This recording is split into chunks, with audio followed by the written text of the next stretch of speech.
하나님이 찾으시는 한 사람, 이런 제목으로 말씀을 전하도록 하겠습니다. 한번 따라해 봅시다. 하나님이 찾으시는 한 사람. 요즘에 백 선생이 인기입니다. 백종원 씨 아시죠? 우리 여기에도 뭐 백종원의 본가라고 있는데 올 상반기 예능의 최고 스타로 떠올랐다 그럽니다. 저희 집도 우리 집 사람이 그 백종원의 레시피로 김치찌개를 끓여줘가지고 그걸 한번 만들어서 먹어본 적이 있었습니다. 백종원 씨가 진행하는 프로그램의 장점은 누구라도 집에서 쉽게 해먹을 수 있도록 레시피를 알려준다는 것입니다. 얼마 전에 그 꽁치, 고등어, 통조림을 활용한 그런 요리법이 방송됐나 보죠. 그런데 여기 소개된 후에 이 지마켓에서는 지난해에 비해서 무려 14배 이상 이렇게 판매량이 급증했다고 그럽니다. 춥습니까? 아주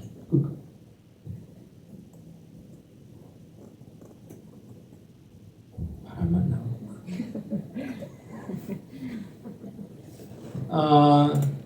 요즘 먹방, 국방 이런 게 인기인데요. 삼시세끼라든지 요즘에 TV만 틀면 그런 요리 프로그램들이 나옵니다. 이 이유가 뭔가 아세요? 왜 이런 게 인기인가? 슬프게도 불황 때문이다, 이런 분석이 있습니다. 그러니까 불황의 스트레스를 먹는 것으로 풀겠다는 것이고, 그리고 경기 침체로 인해서 돈이 없어서 적은 예산으로 직접 만들어 먹는 것에 관심을 갖게 되기 때문이다 라고 하는 것입니다. 실제로 일본이 불황을 오랫동안 겪었잖아요. 그런데 이 일본이 그 90년대 이때 이런 요리 프로그램들이 굉장히 유행을 했다 그래요. 불황이 이 백선생을 스타로 만들어준 셈인데요. 좀 안타까운 그런 마음이 있습니다. 며칠 전에 정말 안타까운 그런 기사가 포털에 올랐는데 하나 소개를 해드리려고 해요. 52살의 한 남성이 강남의 한 백화점에서 강도 혐의로 경찰에 붙잡혔다는 기사인데요. 이분이 얼마 전까지만 해도 고등학생 딸과 아들을 둔 평범한 그러한 가장이었습니다. 17년 동안 학교 공사에 자재를 납품하면서 그렇게 먹고 살았는데 지난해 그 세월호 침몰 사건 이후로 이제 이런 공사들이 없어지기 시작했대요. 그래서 학교 공사가 줄줄이 취소되고 그러다 보니까 이 빚들을 감당할 수가 없게 된 거죠. 자, 이렇게 회사는 어려운데 자기 부인은 척수암 판정을 받았고 자기 형은 백혈병에 걸렸고 노모는 만성 당뇨병이고 자기도 당뇨가 생겼습니다. 극심한 생활고를 겪게 되는데 가장으로서 주저앉아 있을 수만은 없으니까 이분이 생활비를 아끼려고 3월 달에 집에서 나왔대요. 문산쯤에 있는 그런 지인의 식당으로 가서 그 컨테이너 하나를 빌려서 거기서 이제 생활을 하는 거예요. 낮에는 그 업체를 찾아다니면서 일감을 구하러 다니고 저녁 때는 식당으로 가서 일을 거들어주고 밥을 얻어먹는 그런 삶을 살았습니다. 버스비가 없어서 10km 이상 걸어 다녔지만 다시 일을 시작할 수 있을 것이다 라고 하는 그런 기대감이 있었어요. 자, 그런데 지난 언젠가요? 메르스가 이제 몰아닥쳤죠. 자, 이러면서 방학을 앞둔 그런 시기였지만 학교 공사가 다 계획이 또 취소가 된 거죠. 그러면서 그는 스스로 재기불능이다 이렇게 결론을 내렸다 그래요. 끼니를 자주 이렇게 걸렀는데 동생이 가끔 몇만 원씩을 주면 그 돈을 쓰지 않고 자기 자식들에게 줬습니다. 부자들이 많은 그런 강남에 가면 혹시 투자자를 구할 수 있지 않을까, 돈을 구할 수 있지 않을까 생각을 하고 지난 4일 지하철 3호선 신사역에 내렸습니다. 그러나 화려한 그런 빌딩들 사이를 한없이 걸었지만 누구에게도 말을 걸 수는 없었습니다.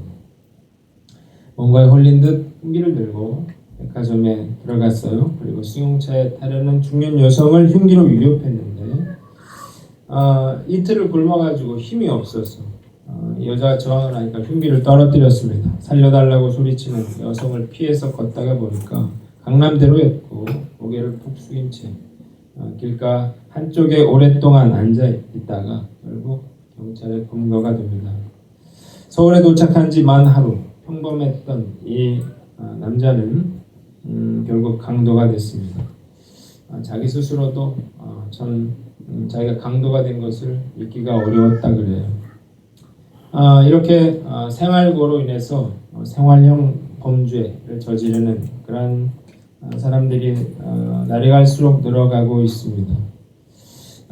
실패하면 다시 재기하기 힘든 이런 사회 속에서 평범한 그런 아버지들이, 가장들이 범죄자로 변하고 있는 것입니다. 벼랑 끝에 선 가장들이 범죄 현장에 내몰리는 것은 이제 흔한 풍경이 됐다. 이렇게 기사가 나와 있더라고요. 이 기사를 읽으면서 참 남의 일이 아니다 이런 생각이 들더라고요. 그러면서 어쩌다가 이 나라가 이렇게 됐나 이런 생각이 들고요. 90년대에는 하다 안 되면 택시라도 하지 했는데 요즘엔 택시도 쉽지가 않고요. 둘러보면 힘든 사람들밖에 없는 것 같아요. 청소년들은 청소년들대로 참 힘들고, 그리고 청년들은 또 참 취업하기 어렵고, 취업을 해도 월세 부담이 있잖아요. 저희가 예전에 이렇게 결혼하고 할 때는 전세를 이렇게 돈이 없어도 전세로 이렇게 살 수가 있었는데 요즘 월급 받아가지고 대학 등록금 갚고 또 월세 갚고 이러면 결혼을 할 수가 없답니다. 그래서 그 기점이 200만 원이라고 그래요. 200만 원이 넘으면 결혼을 할 여유가 있고 200이 안 되면 결혼할 자신이 없어서 결혼을 뒤로 미루는 그런 상황 가운데 있다 그럽니다. 장년들은 장년들대로, 노년들은 노년들대로 어렵고 힘든데요. 한겨레 신문에 이 윌리엄 데이비스의 신간 행복과학이라고 하는 책을 소개하는 기사에 이런 구절이 있더라고요. 한번 들어보십시오. 당신은 지금 엽기를 들고 있다. 엽기는 당신이 감당할 수 없을 정도로 무겁고 그 무게 때문에 당신은 근육이 찢어지는 듯한 고통을 느끼고 있다. 어떻게 해야 할까? 엽기의 무게를 줄여야 할까? 아니면 고통스럽다는 감정에서 벗어나야 할까? 또 다른 상황을 가정해보자. 당신은 밥 먹듯 야근하고 죽을 힘을 다해 일하지만 내 집 한 칸 마련하기 어려운 상황을 벗어나지 못하고 있다. 이것은 사회 경제적 구조의 문제일까? 아니면 당신이 무능해서 생긴 문제일까? 그런 구절이 있더라고요. 이런 상황에서 우리가 선택할 수 있는 태도는 두 가지가 있습니다. 첫째는 현실을 순응하고 받아들이는 거예요. 힘들어도 힘들지 않다고 생각하는 거고 그 속에서 어떻게든 행복을 찾는 것입니다. 두 번째는 힘든 현실을 뒤바꾸기 위해서 투쟁하는 것입니다. 이 원인이 사회적, 정치적, 경제적 맥락 안에 있다 그러면 엽기의 무게를 줄이려고 노력하고 나의 무능함을 탓할 게 아니라 고조의 문제를 개선하기 위해서 힘을 써야만 행복을 얻을 수 있다. 이렇게 보는 거죠. 이 책의 결론은 두 번째예요. 우울증, 이런 불안감은 권력 박탈 때문에 오는 것이기 때문에 이게 사회 구조를 개선해야만 가능한 것이다. 이렇게 보는 거예요. 여러분들은 우리가 겪고 있는 이 어려움에 대해서 어떻게 생각하고 있습니까? 저는 이런 식의 문제 접근, 문제 인식, 그리고 해결 방법 이것이 잘못됐다 이렇게 봅니다. 왜냐하면 이런 문제 인식과 해결 방법이 역사의 주관자가 되시는 그 하나님을 빼고서 생각하는 거거든요. 자, 그러니까 하나님을 빼버리고 해결책을 찾으니까 그 해결책이 의미가 없는 거예요. 우리가 지금 참 힘들고 어려운 시대를 살고 있는데요. 우리는 이 시대가 힘들고 어려운 그 이유가 뭐냐를 하나님의 말씀에서 찾아야 됩니다. 그리고 해결 방법 역시 하나님의 말씀에서 찾아야 됩니다. 왜냐하면 역사의 주관자가 하나님이시기 때문에 그래요. 자, 오늘 본문은 우리가 우리의 현실을 제대로 인식할 수 있고 또 현실의 문제를 해결할 수 있는 해결 방법을 우리 찾도록 도와줍니다. 말씀을 통해서 우리의 문제를 발견하고 그 문제 해결 방법을 찾는 저와 여러분들 되시기를 주님의 이름으로 축원합니다. 두 가지를 말씀드릴 건데요. 첫째는 죄가 문제의 원인이다 라고 하는 것입니다. 따라 봅시다. 죄가 문제의 원인이다. 지난주에 제가 아비멜렉 이야기를 했습니다. 아비멜렉이 폭정을 저지르다가 결국 죽어버렸어요. 그러고 나서 이스라엘은 굉장히 혼란에 빠져들어야만 됐죠. 자, 그런데 오늘 보니까 하나님이 이 돌라와 야일을 사사로 세워주심으로 이스라엘이 다시 평안을 누리게 되는 것을 볼 수가 있습니다. 자, 오늘 1절로 2절을 보니까 자, 아비멜렉의 뒤를 이어서 누가 올라옵니까? 오늘 돌라라고 하는 사람이 사사가 됐어요. 그리고 23년 동안 이스라엘을 다스렸어요.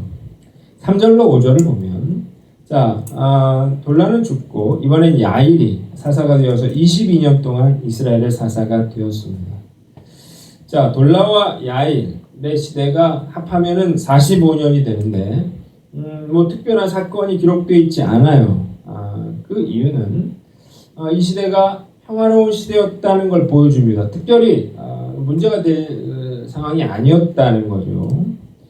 자, 이것은 하나님께서 이스라엘 백성들에게 베풀어 주신 특별한 그런 은혜였습니다. 문제는 이런 평화가 지속되면서 이스라엘 백성들이 이제 악을 저지르기 시작했다는 것입니다. 6절 한번 읽어보겠습니다.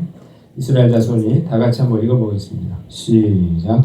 이스라엘 자손이 다시 여호와의 목전에 악을 행하여 바알과 아스타롯과 아나비스들과 손의 신들과 원어의 신들과 왕문자의 신들과 블레셋 사람들의 신들을 섬기고 여호와를 버리고 그를 섬기지 아니하므로. 자, 여기 보니까 이스라엘 백성들이 하나님을 버리고 우상을 섬겼는데 지금 몇 개입니까? 우상이 몇 개요 지금?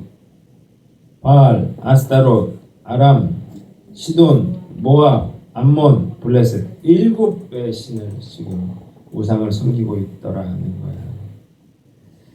자, 이해할 수가 없는데 왜 이스라엘 백성들이 왜 이런 우상 숭배에 빠지게 되었는가를 살펴보면 이유가 있습니다. 평안함 때문에. 평화가 지속됐잖아요. 어려움이 없어졌어요. 그러면서 하나님을 섬기는 게 의무가 되는 거죠. 그리고 자기 욕심을 따라 행하게 되고 그러면 성적인 타락과 우상 숭배에 연결되어 있거든요. 이러면서 이런 7 우상을 섬기는 이런 죄에 빠져들었다는 것입니다. 자, 우리가 평안할 때 조심해야 됩니다. 인생의 진정한 위기 언젠가 보면 평안할 때인 것 같아요. 어려울 때는 우리가 주님을 찾습니다. 매달립니다. 문제가 해결되고 평안해지면 느슨해져요. 그래서 하나님 섬기는 걸 대수롭지 않게 여겨요. 그래서 어떻게 돼요? 어려움을 겪게 되는 것입니다. 자, 우리 7절을 보면 이제 이스라엘 백성들이 공경에 처하게 됩니다. 7절 같이 한번 읽어보겠습니다. 여호와께서 읽습니다. 시작. 여호와께서 이스라엘에게 진노하사 블레셋 사람들의 손과 암몬 자손의 손에 그들을 하시니. 자, 8절에 보면 그해 그들이 요단강 저쪽 길라앗에 있는 아모리 족속의 땅에 있는 모든 이스라엘 자손을 쳤으며 18배 동안 억압하였더라 그랬습니다. 오늘 보니까 이스라엘 백성들이 어떻게 됐습니까? 블레셋과 암몬에 의해서 몇 년 동안? 18년 동안 이렇게 억압을 당했습니다. 여기서 억압이라고 하는 것은 완전히 부수고 깨뜨린다 이런 말이에요. 그러니까 유리창이 와장창 깨졌다 이런 뜻이 있습니다. 자, 이스라엘 백성들이 이런 처지가 되는 것이 그 이유가 뭡니까? 그들이 하나님을 버렸기 때문이다라고 하는 거예요. 우리가 여기서 한 가지 교훈을 우리가 생각해 볼 수 있는데 자, 우리의 문제의 원인을 하나님과의 관계에서 찾아라 하는 것입니다. 따라합시다. 문제의 원인을 하나님과의 관계에서 찾아라. 자, 저는 처음에 우리가 처한 어려움에 대해서 몇 가지를 이야기를 했습니다. 자, 우리가 이렇게 어려운 상황에 처하게 된 것은 대통령을 잘못 뽑아서 그런 건가요?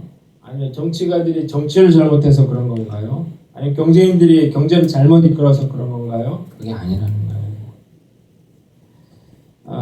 바로 오늘 말씀을 보면 우리가 하나님을 버리고 또 죄와 우상 숭배에 빠져 들어가고 있기 때문이다라고 하는 것입니다. 이 나라를 한번 돌아보세요. 정말 이 나라가 성적인 타락과 우상 숭배함과 온갖 부패함과 방탕함 이런 것들로 정말 가득 차고 있다 이런 생각이 들어요. 그 중에 정말 성적인 타락은 어떻게 뭐 말로 표현할 수 없을 만큼 심각한 그런 상황 가운데 날마다 그런 사건들이 일어나잖아요.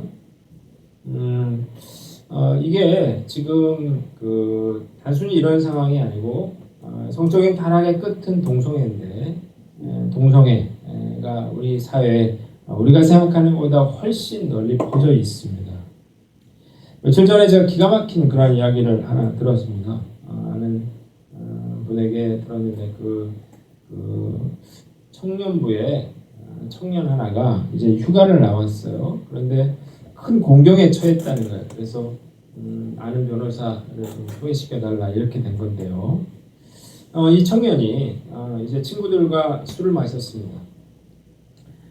그리고 이제 편의점 같은 데서 이제 거기 앉아 있었나 봐요. 그런데 어떤 청년이 담배 하나를 달라 이렇게 되는 거예요. 우리 담배 이렇게 주면서 이런저런 얘기를 하다가 마음이 맞아가지고 술 한잔 하자 이렇게 됐어요. 그래서 술을 한잔 했는데 그러고 나서 필름이 끊겼는데 이제 깨보니까 모텔이더라는 거죠. 성폭행을 당한 거였어요. 그러니까 이 군인이 화가 났어요. 그래서 이 친구를 이제 주먹으로 때렸더니 경찰에 신고를 했단 말이에요. 자, 이 경찰이 출동을 했는데 성폭행을 당했다 이런 증거는 하나도 없고 이 친구는 군인인데다가 폭행죄에다가 거기다가 거주지 이탈 이래가지고 지금 어려운 그런 상황에 처하게 됐다 그런 이야기를 하더라고요. 자, 우리가 참 위험한 세상이다 이런 생각이 드는데 이 동성애라고 하는 것이 뭐 성소수자 원래 그런 뭐 동성을 좋아하고 이런 차원이 아니고 갈 때까지 다 가고 전혀 이성에 대해서 흥미를 느끼지 못하게 되면서 양성애자가 되고 그리고 동성애로 되는 거거든요. 자, 이 동성애 미국이 동성애가 이제 합법화 됐는데 우리나라도 지금 심각한 그런 상황 가운데 있습니다. 왜 그러냐? 소돔과 고모라 성이 동성애로 망했습니다. 로마 황제들이 다 동성애자들이었거든요. 로마도 망했어요. 자, 우리나라도 미국처럼 동성애자들이 자신의 권리를 주장하고 이러면서 합법화를 요구하고 있는데 이게 동성애를 합법하냐 못하냐 이런 문제가 아니라 이 나라가 이 성적인 타락이 참 그게 달아 있다 이것이 문제라는 거죠. 불륜죄가 폐지되면서 불륜은 더 이상 죄가 아닌 것이 됐습니다. 마음이 맞으면 누구와도 성관계를 맺을 수 있게 됐습니다. 문제는 이렇게 가다가는 머지않아서 이 동성과의 불륜 이것도 자연스러운 그런 세상이 오지 않겠나 이런 생각이 들어요. 자, 이 나라가 이렇게 하나님 보시기에 더러운 나라가 돼가고 있는데도 이 나라가 아무 문제가 없을 것이다 라고 기대하는 것 자체는 이것 자체 어리석은 게 아니라 불행한 것이 아닐까 그런 생각이 들어요. 뭐 어느 한 구석 썩지 않은 데가 없는 것 같아요. 돈을 요구하고 성적대를 요구하고 뭐 이러면서 무엇보다 공의가 무너져가고 있는데 분명히 잘못한 사람인데 나중에 결정 나오는 거 보면 무죄로 나오고요. 참 통탄을 노릇입니다. 자, 더 중요한 거는 이제 교회거든요. 세상 사람이 어떠냐 이거 별로 중요하지 않아요. 왜냐하면 하나님이 세상 사람들을 보지 않고 하나님의 자녀인 크리스찬 우리 성도들을 보시기 때문에 그런 거죠. 문제는 세상 사람들과 크리스찬들이 별로 다르지 않다는 것입니다. 자, 세상의 더러운 물이 교회로 흘러 들어오면서 교회는 점점 세상을 닮아가고 있습니다. 교회 지도자들이 성추문, 돈, 거짓으로 이렇게 쓰러져 가고 있는데 돈과 쾌락과 우상 숭배가 교회로 흘러 들어오고 있는 것이죠. 자, 우리가 하나님 마음을 한번 생각해 보자는 거죠. 이 나라 일제시대 또 6.25 전쟁을 겪으면서 잿더미가 됐던 그런 나라잖아요. 아무 소망 없던 나라가 자, 이 풍요함과 평화를 누리게 된 것은 이 민족에게 베풀어 주신 하나님의 은혜 때문이었습니다. 자, 그런데 하나님이 이렇게 죄악이 관영한 땅이 된 이 나라를 보실 때 과연 어떻게 보고 계시는가 우리가 한번 생각해 봐야 됩니다. 여러분, 이 나라가 어려운 것은 이 경제에 있지 않습니다. 점점 죄악과 우상 숭배에 물들어가고 있는 교회에 있다는 것입니다. 저는 본문을 보면서 참 두려움을 느낍니다. 이스라엘 백성들은 무려 여기 보면 18년 동안 이렇게 고통당하면서도 이 사실을 깨닫지 못했어요. 이것이 하나님을 떠난 데 있다, 우상 숭배에 있다라고 하는 걸 몰랐어요. 그래서 고통을 받았는데 우리도 이것보다 더 심한 고통을 당하면서도 그 문제의 원인을 깨닫지 못할 수도 있겠다 이런 생각이 들기 때문에 그렇습니다. 자, 사람은 빼앗기기 전까지는 감사함을 알지 못합니다. 재산을 다 빼앗기기 전까지는 겸손할 줄 모르고요. 건강을 빼앗기기 전까지는 건강의 중요성을 모르고요. 방황하고 고통해보기 전까지는 신앙과 교회가 얼마나 중요한지를 몰라요.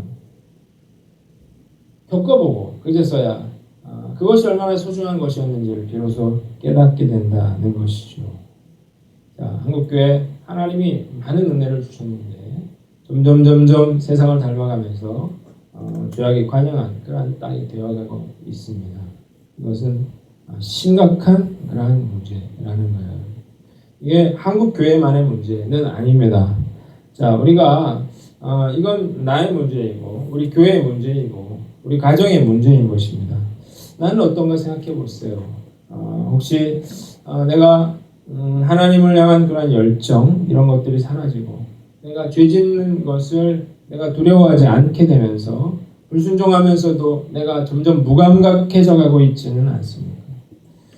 하나님으로부터 멀어지면 죄에 빠지게 되고 죄에 빠지게 되면 결국 이런 역경과 고난을 겪게 됩니다.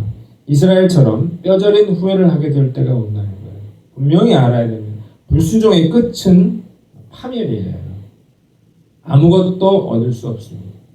탕자의 이야기는 성경책에 나와 있는 다른 사람의 이야기가 아니라 이 이야기는 곧 나의 이야기고 우리 가정의 이야기고 우리 교회의 이야기고 이 나라 민족의 이야기가 될 수 있는 것이죠. 자, 오늘 이 시대에 그런 위기가 어디서부터 왔는가를 분명히 깨닫고 인식하는 저와 여러분들 되시기를 주님의 이름으로 축원합니다. 이 문제를 어떻게 그러면 해결할 수 있는가? 두 번째는 회개가 문제의 해결책이다 라고 하는 것입니다. 따라 봅시다. 회개가 문제의 해결책이다. 자, 첫째로 죄를 자백하는 이스라엘입니다. 10절을 한번 읽어보겠습니다. 10절 이스라엘 자손이 같이 읽습니다. 시작.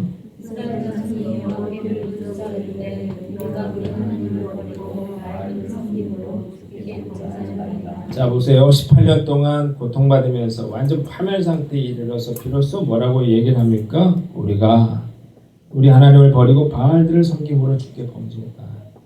이렇게 자신들의 죄를 고백하고 있습니다. 근데 문제는 늦었다는 거예요. 오늘 11절로 12절 한번 읽어보겠습니다. 읽어봅니다. 시작.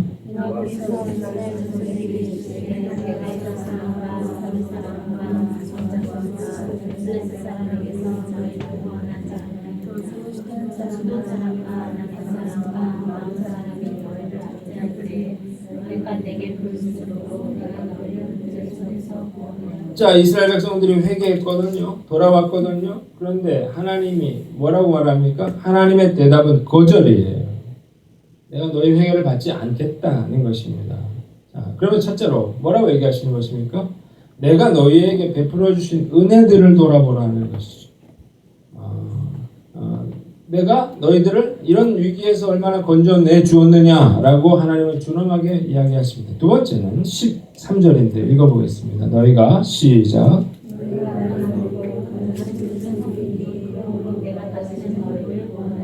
자, 두 번째는 내가 너희를 다시는 구원하지 않겠다라고 하나님 거절하셨습니다. 세 번째는 14절입니다. 읽어보세요. 시작.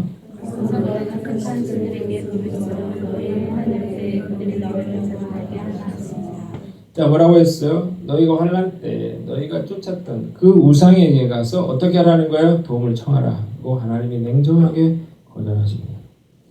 자, 왜 하나님이 저들이 이스라엘 백성들이 회개했는데 이렇게 그런 회개를 받아주시지 않았느냐? 그 이유가 있어요. 이스라엘 백성들의 죄가 하나님의 마음에 그 정말 깊은 상처를 남겼기 때문에 그렇습니다. 우리가 마음대로 죄 짓고도요, 내가 회개하면 하나님이 다 용서해 주실 것이다. 착각입니다. 내 마음대로 죄 짓고 하나님 다 용서해 주는 게 아니에요. 자, 그 이유가 뭡니까? 하나님이 인격체이시기 때문에 우리가 죄를 지면 하나님은 고통을 받으신다는 거. 여러분 생각해 보세요. 자식이 여러분들에게 상처를 주면 그 부모의 마음이 참 고통을 받거든요. 이 하나님께서 내가 너희에게 얼마나 은혜를 많이 줬느냐는 거죠. 그러면서 어떻게 해요? 내가 너희들을 구원하지 않겠다고 했어. 너희가 그렇게 찾았던 우상에 가서 도와달라고 해라고 거절하고 있어요. 자, 우리가 하나님 버리고 제멋대로 살다가 내가 회개하고 돌이키면 되지. 천만의 말씀입니다. 자, 어쩌면 우리가 회개하고 돌아와도 하나님이 그 회개를 받아주시지 않을 수 있다는 거예요. 다 용서해 줄 거라고 하는 생각, 이것은 사단이 주는 생각입니다. 자, 그런데도 이 이스라엘 백성들이 용서받았어요. 그 이유가 나옵니다. 그 이유는 그 회개가 정말 진실한 것이었기 때문에 그렇습니다. 15절을 한번 읽어보겠습니다. 이스라엘 자손이 읽습니다. 시작. 이스라엘 자손이 여호와께 주되 우리가 그러하여 이스라엘 자손에게 우리에게 하시려니와 우리 주께 여호와 하나님 우리를 건져내옵소서. 자, 하나님이 거절했지만 하나님이 그들의 회개를 받아준 두 가지 이유가 있습니다. 첫째는 뭐라고 했어요? 주께서 보시기에 좋은 대로 우리에게 행해달라 그랬어요. 첫째는 진짜 회개는 어떻게 하는 겁니까? 강요하는 게 아니에요. 선처를 구하는 것입니다. 자, 하나님이 우리를 용서해 주지 않더라도 우리는 주님을 따르겠다는 그런 고백입니다. 자, 우리의 회개는 어떤가? 여러분들이 한번 생각해 보세요. 내가 어떤 죄를 짓더라도 하나님은 다 용서해 줘야 됩니다. 이런 식의 회개는 받아들여지지 않습니다. 진짜 회개는 자기의 죄를 인정하고 가슴을 치면서 두렵고 떨리는 마음으로 하나님의 선처를 구하는 거예요. 하나님, 주님이 용서해 주신다면 용서해 주지 않아도 저는 마음을 돌이키겠습니다. 이런 각오로 하는 게 진짜 회개라는 것입니다. 두 번째는 진짜 회개는 말만이 아니라 행동하는 것이라는 거예요. 16절을 보니까 자기 가운데서 이방신들을 제하여 버리고 여호와를 섬기며 그랬습니다. 이스라엘 백성들은 정말로 돌이켰어요. 그래서 어떻게 됐어요? 자기들이 섬겼던 그 7 우상들을 다 제해버리고 그 하나님을 섬기기로 결단했다는 것입니다. 하나님 거절했어요. 그럼에도 불구하고 그들은 하나님이 돌아보시지 않아도, 하나님이 구원해 주시지 않아도 우리가 그 하나님께 돌아오겠다고 하는 것을 그들의 행동으로 보여주었다는 것입니다. 자, 진짜 회개가 무엇인가? 우리가 생각해 보는 건데요. 진짜 회개는 입술의 고백이 아니라 우리의 삶으로 하는, 보여주는 그러한 고백이다라고 하는 것입니다. 우리가 죄로 인해 공경에 빠졌다면 그 공경에서 빠져나오려면 죄로부터 돌이켜 빠져나와야 된다는 거. 이게 바로 진짜 회개라는 것입니다. 내가 하나님보다 돈을 더 사랑했다면 내가 돈보다 하나님을 더 사랑한다고 하는 증거를 보여라는 거예요. 내가 음란함과 성적인 범죄에 빠져있다면 그 관계 끊어버려라는 거예요. 내가 술 취함과 방탕함에 빠져있다면 내가 거기서 빠져나오기로 결단하라는 거죠. 부정한 돈과 거짓의 죄 가운데 내가 있더라면 내가 지금부터라도 정직하게 살도록 그렇게 결단하라는 거예요. 내가 세상과 적당히 타협하며 내가 살고 있다면 내가 지금부터라도 온전히 내가 하나님을 섬기며 살도록 그렇게 결단해야 한다는 거예요. 자, 오늘 이 이스라엘 백성들의 결단이 어떻게 됐습니까? 16절을 보면 여호와께서 이스라엘의 공고로 말미암아 마음에 근심하십니다. 자, 이스라엘이 돌이켰어요. 우상을 제했어요. 하나님을 구할 때 하나님이 어떻다는 거예요? 그제서야 비로소 이스라엘 백성들의 공고함을 보시고 그 하나님 마음에 근심이 생겼어요. 안타까운 마음이 들었어요. 결국 하나님이 어떻게 줍니까? 사사 입단을 세워서 이 백성들을 구원해 주시는 거예요. 자, 진실한 회개는 하나님을 견디지 못하게 만드는 거예요. 그래서 이 이스라엘 백성들이 이 역경과 환란에서 빠져나올 수 있었다는 것입니다. 한번 따라해 봅시다. 하나님이 찾으시는 한 사람이 되라. 자, 제가 에스겔서를 지난주에 묵상하다가 한 구절이 마음에 들어왔어요. 한번 찾아보겠습니다. 에스겔서 22장 30절.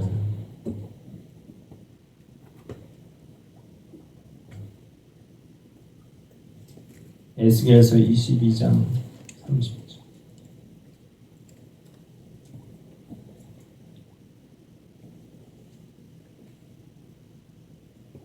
제가 가진 성경으로 1184페이지 있습니다. 22장 30절 말씀 한 목소리로 읽어보겠습니다. 시작. 이 땅을 위하여 성을 쌓으며 성 무너진 데를 막아서서 나로 하여금 멸하지 못하게 한 사람을 내가 그 가운데서 찾다가 찾지 못하였으므로 그렇습니다.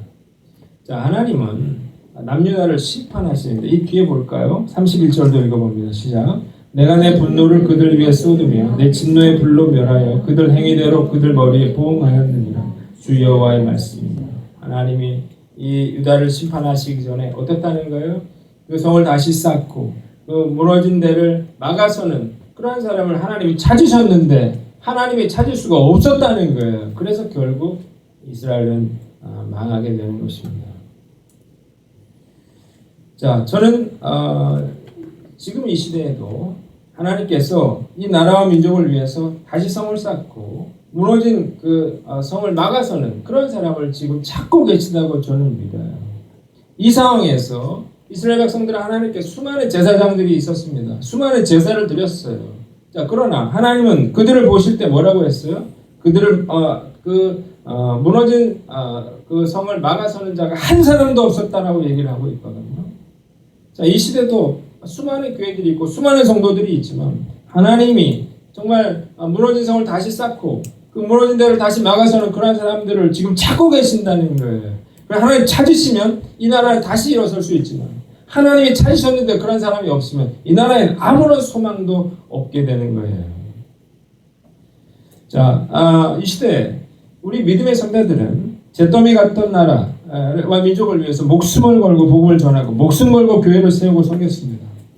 하나님은 그들의 헌신을 귀하게 보시고 한국교회와 이 민족에게 엄청난 그런 축복을 부어주셨는데요. 지금 어떤가요?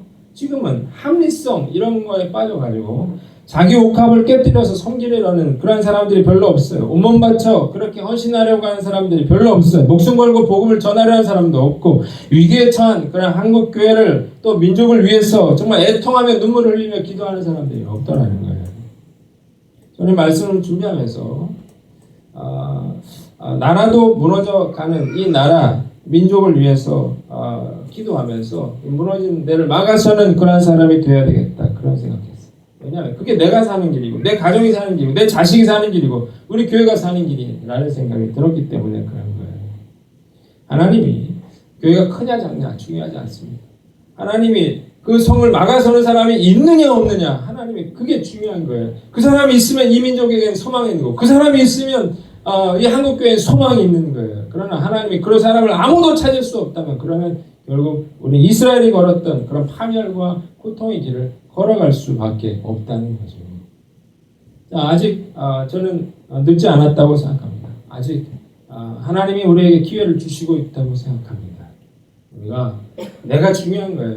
내가 정말 하나님 찾으시는 한 사람 돼야만 우리 가정이 살 수 있고 이 나라가 살 수 있고 한국교회가 살 수 있다는 사실을 분명히 깨닫고 하나님 찾으시는 한 사람 되시기를 주님의 이름으로 축원합니다. 말씀 마치겠습니다. 어렵고 힘든 그런 상황 가운데 있습니까? 그렇다면 그 문제의 이유와 해결책을 하나님 말씀 안에서 찾으십시오. 문제의 이유는 우리가 하나님 앞에 범죄하고 우상숭배에 빠져있기 때문이에요. 문제 해결 방법은 우리가 겸손히 하나님 앞에 회개하며 돌이키고 또 은혜로 주님 앞에 나아가는 데 있는 것입니다.